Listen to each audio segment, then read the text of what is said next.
السلام علیکم ورحمۃ اللہ وبرکاتہ۔ نحمده ونصلی علی رسولہ الکریم، اما بعد فاعوذ باللہ من الشیطان الرجیم، بسم اللہ الرحمن الرحیم، رب اشرح لی صدری ویسر لی امری واحلل عقدۃ من لسانی یفقہوا قولی۔ يا أيها الذين آمنوا إذا نودي للصلاة من يوم الجمعة فاسعوا إلى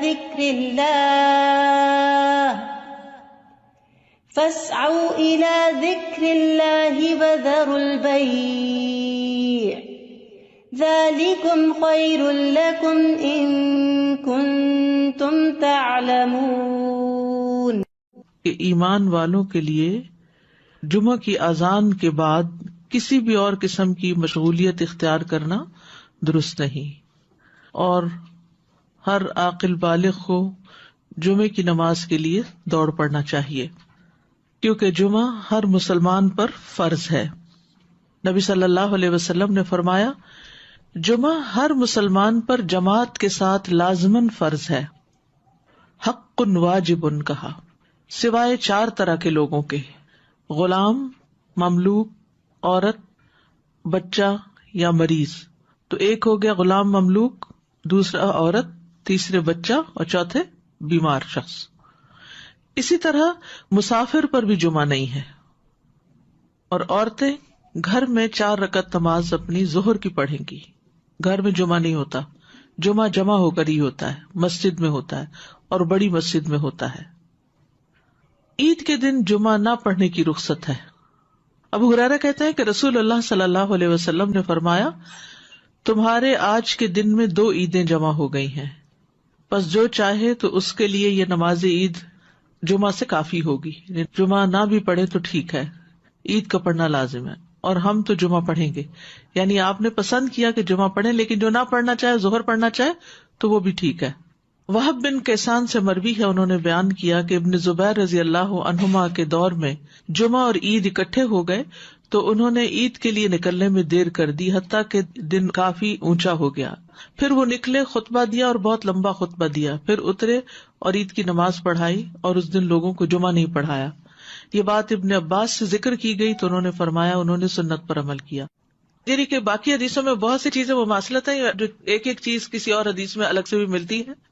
جو شخص جمعہ کے دن غسل کرے، جس قدر ممکن ہو پاکیزگی حاصل کرے، اور اپنے تیل میں سے تیل لگائے یا اپنے گھر کی خوشبو میں سے خوشبو لگائے۔ پھر اسی طرح مسجد کی طرف جلدی نکلنا چاہیے، کیونکہ جب امام نکل آتا ہے تو پھر اس کے بعد فرشتے نام لکھنے بند کر دیتے ہیں۔ پھر کثرت سے درود پڑھنا۔ رسول اللہ صلی اللہ علیہ وسلم نے فرمایا، جمعے کے دن اور جمعے کی رات کو، یعنی رات سے ہی شروع ہو جائے۔ کل کسی نے سوال کیا تھا کہ جمعے کی رات کا کوئی خاص عمل کیا ہے، تو وہ درود شریف پڑھنا ہے۔ تو جمعے کی رات کو کثرت سے مجھ پر درود پڑھا کرو، پس جو آدمی مجھ پر 1 دفعہ درود بھیجے گا، اللہ اس پر 10 رحمتیں نازل کرے گا۔ اوس بن اوس روایت کرتے ہیں کہ رسول اللہ صلی اللہ علیہ وسلم نے فرمایا، بے شک تمہارے افضل دنوں میں سے جمعے کا دن ہے۔ اسی دن آدم علیہ السلام پیدا کیے گئے، اسی دن ان کی روح قبض کی گئی، اسی دن سور پھونکا جائے گا، اسی دن لوگ بے ہوش ہوں گے، اس لیے اس دن مجھ پر کثرت سے درود بھیجا کرو، کیونکہ درود مجھ پر پیش کیا جاتا ہے۔ یعنی یہ ایک اسپیشل ڈے ہے، اور اس میں اسپیشل کرنے کا کام کیا ہے کہ رسول اللہ صلی اللہ علیہ وسلم کو درود کا تحفہ بھیجا جائے۔ پھر سورۃ الکہف پڑھنا۔ نبی صلی اللہ علیہ وسلم نے فرمایا، جو جمعہ کے دن، رات کی بات نہیں، دن کی بات، من قرأ سورۃ الکہف فی یوم الجمعۃ، تو اس کے لیے دوسرے جمعے تک نور روشن رہتا ہے۔ اور پھر کیا کرو، وذروا البیع، خرید و فروخت چھوڑ دو، ذالکم خیر لکم، یہ تمہارے لیے زیادہ بہتر ہے، ان کنتم تعلمون، اگر تم علم رکھتے ہو، جانتے ہو۔ یعنی اللہ نے جمعے کی نماز کے وقت خرید و فروخت سے منع کر دیا، اور اس کو ان لوگوں پر حرام قرار دیا جن کو مخاطب کیا گیا کہ ان پہ جمعہ فرض ہے۔ یعنی یا ایھا الذین آمنوا سے شروع ہو کے اینڈ تک ایک کرنے کا کام بتایا گیا، اور دوسرا چھوڑنے کا کام، اور وہ کیا ہے، پڑھنا فرض ہے، ایسے تجارت چھوڑنا فرض ہے۔ ٹھیک ہے، یعنی جب اذان ہو جائے تو خرید و فروخت ترک کر دو اور اللہ کے ذکر یعنی نماز کے لیے جلدی کرو. یعنی اگر کوئی سودا طے بھی پا رہا ہے تو بس وہیں ٹھپ کر دو. آپ نے یہ ایکسپیرینس کیا ہوگا سعودی عرب میں کہ بعض اوقات یہ ہوتا ہے کہ صرف پیسے دینے والے رہ جاتے ہیں. آپ نے ساری چیز بھاؤ کر لیا, چیز لے لی, پیک کر لی, رکھ لی, اور ابھی پیسے دینے ادھر سے اذان ہوئی, وہ کہتے بس چھوڑ دو, چیز بھی چھوڑ دو, نہیں چاہیے پیسے, نکل پڑتے ہیں. یعنی جو بہت پرٹیکولر ہے, یعنی اس درجے کا حکم ہے کہ اس وقت کام چھوڑ دو. انسٹنٹ اسٹاپ, وذر البیع, یہ بھی فرض کے درجے میں ہے. تو اسی وجہ سے علماء کا اتفاق ہے کہ دوسری اذان کے بعد خرید و فروخت حرام ہے. اصل میں یہاں تو ہمارے ہاں مسجدوں میں ایک ہی اذان ہوتی ہے, لیکن جیسے اگر سعودی عرب میں آپ نے کبھی حرم میں جمعہ پڑھا ہو تو آپ نے دیکھا ہوگا کہ وہ ایک اذان ذرا آدھا گھنٹہ یا کچھ پہلے دے دیتے, وہ صرف ایک انفارم کرنے کے لیے کہ لوگ تیاری شروع کر دیں. لیکن جو ہی پھر امام بیٹھتا ہے اور اذان شروع ہوتی ہے تو اس کے بعد پھر کوئی خرید و فروخت نہیں, امیڈیٹ پہلے والی ہے. اس میں یہ کہ بعض علماء کا خیال ہے کہ یہ زوال کے بعد سے نماز جمعہ کے فارغ ہونے تک ہے, یعنی جو ہی سورج ڈھل جائے تو شروع ہو جاتا ہے خرید و فروخت بند. کچھ کہتے ہیں خطبے کی اذان سے نماز تک ہے. تو بہرحال جمعہ کے دن خرید و فروخت یعنی صبح میں کر سکتے ہیں, اس کے بعد بھی کر سکتے ہیں, لیکن اس پیریڈ میں نہیں کر سکتے. تو احتیاط یہی ہے کہ زوال کے بعد سے روک دیا جائے. بعض اوقات یہ ہوتا ہے کہ خرید و فروخت تو نہیں ہوتی لیکن جاب ہوتی ہے. بعض اوقات یہ ہے کہ کچھ لوگ یہ کرتے ہیں کہ اچھا ابھی تو اذان ہی ہوئی ہوگی, ابھی تو خطبہ چل رہا ہوگا, ہم نماز میں جا کے شامل ہو جائیں گے. تو نہیں, اذان کا وقت جو ہے وہ جمعہ شروع ہونے کا وقت ہے, اس میں پھر باقی کام چھوڑ دینے چاہیے. الا یہ کہ انسان پارک کر رہا ہے یا رش ہے یا راستے میں کوئی رکاوٹ آ گئی ہے, وہ الگ بات ہے. ذالکم خیر لکم ان کنتم تعلمون, یہ تمہارے حق میں بہتر ہے, یعنی خرید و فروخت چھوڑنا بہتر ہے اگر تم جانتے ہو. یعنی نماز پڑھنا زیادہ بہتر عمل ہے. اور اس لیے کہ اگر تم نے وقت پہ نماز نہ پڑھی وہ تو فوت ہو جائے گی, لیکن اگر تم نے تجارت چھوڑ دی اس وقت تو وہ تو بعد میں بھی ہو سکتی ہے, اس کا کوئی وقت مقرر تو نہیں ہے, وہ تو کسی وقت بھی ہو سکتی ہے. ایک تو یہ استاذہ جی کہ سورۃ الکہف کے بھی جیسے آپ نے بتایا, تو سورۃ الکہف کے لیے بھی کیا کچھ وقت مقید ہے؟ کچھ لوگ اس کو کہتے ہیں کہ it has to be before عصر. نہیں, مغرب سے پہلے تک پورا دن کا پورا دن, درود کے لیے بھی پورا دن. ٹھیک ہے, مغرب پہ وہ دن کا اختتام ہوتا ہے. ٹھیک ہے. اور دوسرا یہ جو جمعے کی بات آئی کہ وذر البیع, اب فار انسٹنس اب ڈپینڈ کرتا ہے نا, نیت والی بات ہے کہ اگر آپ نے جمعہ اٹینڈ کرنے کی نیت کی ہوئی ہے تو پھر آپ کا ہوگا. اب جیسے فار انسٹنس ہم یہاں ہوتے ہیں اور اگر کسی وقت ہم, عورتوں پر تو فرض ہی نہیں ہے نا, جی, لیکن اگر ارادہ کیا ہوا ہے تو پھر اس وقت انسان سب چھوڑ کے چلا جائے. ٹھیک, جزاک اللہ خیر. ایک یہ سوال ہے کہ جب ہم فرائیڈے کی مارننگ اور نائٹ کہتے ہیں تو کیا وہ نائٹ جمعرات کی مغرب کے بعد شروع ہوتی ہے؟ جی صحیح. جی, دوسرا یہ ہے کہ اگر ہم آئے ہیں جمعے کی نماز کے لیے اور کسی وجہ سے ٹریفک میں پھنس گئے, خطبہ ہو گیا, تو اس کے بعد کیا ہم صرف 2 فرض ہی پڑھیں گے کہ پوری نماز پڑھیں گے؟ اچھا سوال ہے. اس پہ یہ ہے کہ بعض علماء کہتے ہیں کہ اگر کوئی دوسری رکعت کی رکوع میں شامل ہو گیا تو اس کا جمعہ ہو گیا. امام ابو حنیفہ کا قول یہ ہے کہ اگر اس نے سلام بھی پا لیا تو اس کا جمعہ ہو گیا, کیونکہ وہ بھی نماز کا حصہ ہے.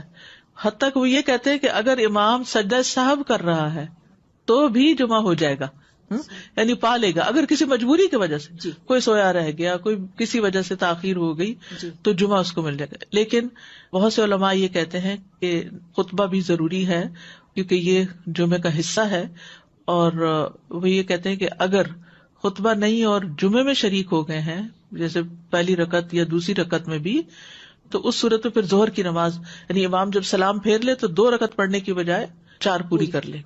جزاک اللہ خیر. السلام علیکم. سورہ کہف کے بارے میں معلوم کرنا ہے. جیسے ہم پڑھتے ہیں, اب میرے بچے سے چھوٹے ہیں, میں ان کو عادت ڈالی ہے کافی سالوں سے, تو وہ صرف پہلی 10 آیتیں پڑھ لیتے ہیں. کہ ایسا کرنا صحیح ہے؟ پہلی 10 آیتوں کی فضیلت ہے, لیکن جمعے کے دن ساری پڑھنے کی ضرورت ہے. تو ایسا ایسا جو بڑے ہوتے جائیں اس کو بڑھاتے جائیں حتیٰ کہ پوری پہ آ جائے. نبی صلی اللہ علیہ وسلم نے سب سے پہلا جمعہ جو تھا وہ مسجد قباء میں قائم کیا تھا. اس کے بعد ہجرت سے پہلے جو جمعہ ہوا تھا مدینہ میں وہ اسد بن زرارہ نے مدینہ سے 1 میل دور قائم کیا تھا. اسد بن زرارہ نے, یہ نبی صلی اللہ علیہ وسلم کی آمد سے پہلے.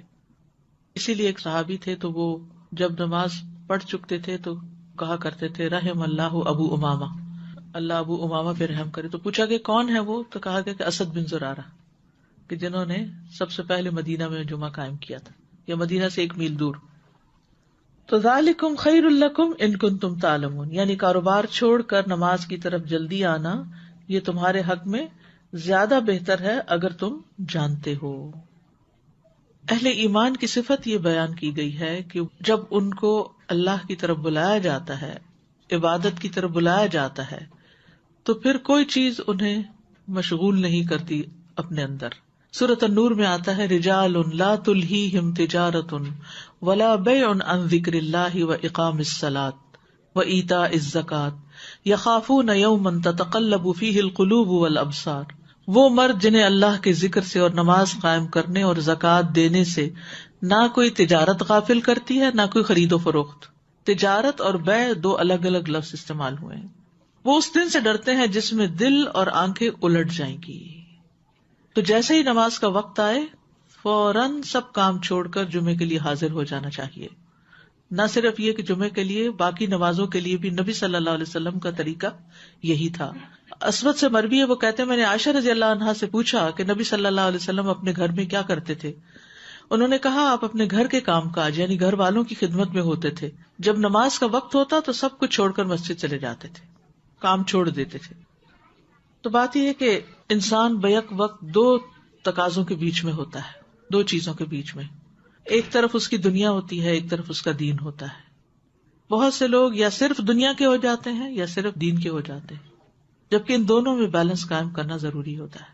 اور یہ پرفیکٹ بیلنس سورۃ الجمعہ میں نظر آتا ہے کہ یہاں پر نماز کے لیے بلایا گیا، حاضر ہو جاؤ. اور پھر اگلی آیت میں فرمایا فَإِذَا قُضِيَتِ الصَّلَاةُ فَانتَشِرُوا فِي الْأَرْضِ. نماز پڑھ لی، عبادت ہو گئی، اجتماعیت ہو گئی، اب زمین میں پھیل جاؤ اور اللہ کا فضل تلاش کرو اور اللہ کا ذکر کثرت سے کرتے رہو تاکہ تم فلاح پاؤ. تو اس سے کیا پتہ چلتا ہے کہ دونوں چیزیں ضروری ہیں، دونوں ہی عبادت کی مختلف قسمیں ہیں. اس کے لیے تقسیم اوقات کی ضرورت ہے، ٹائم مینجمنٹ کی ضرورت ہے. کچھ وقت عبادت کے لیے اور کچھ وقت کام کاج کے لیے. جب اللہ سبحانہ و تعالیٰ اس سے عبادت کا تقاضا کرے تو وہ عبادت کے لیے دوڑ پڑے، اور جب اس کی ضروریات اس کو دنیا کی طرف بلائیں تو اپنے کام کاج اور معاش کی طرف دوڑ پڑے. اسی طرح جب دین کی خدمت کے لیے بلایا جائے، دین کے پڑھنے پڑھانے کا وقت ہو تو انسان اس کی طرف دوڑ پڑے. اور جب بچے اور شوہر اور گھر والے ہمارے محتاج ہوں کھانے پینے کی اور ضروریات پوری کرنے کے، تو ان ضروریات کو بھی عبادت سمجھ کر پورا کیا جائے. تو اس طرح ایک حسین امتزاج قائم ہو جاتا ہے دین اور دنیا کے درمیان. یعنی نہ تو ہمارے سے یہ تقاضا کیا گیا کہ ہم دنیا چھوڑ دیں اور راہب بن جائیں، اور نہ ہی ہم سے یہ کہا گیا ہے کہ ہم سارے کا سارا وقت صرف عبادت میں ہی گزارے.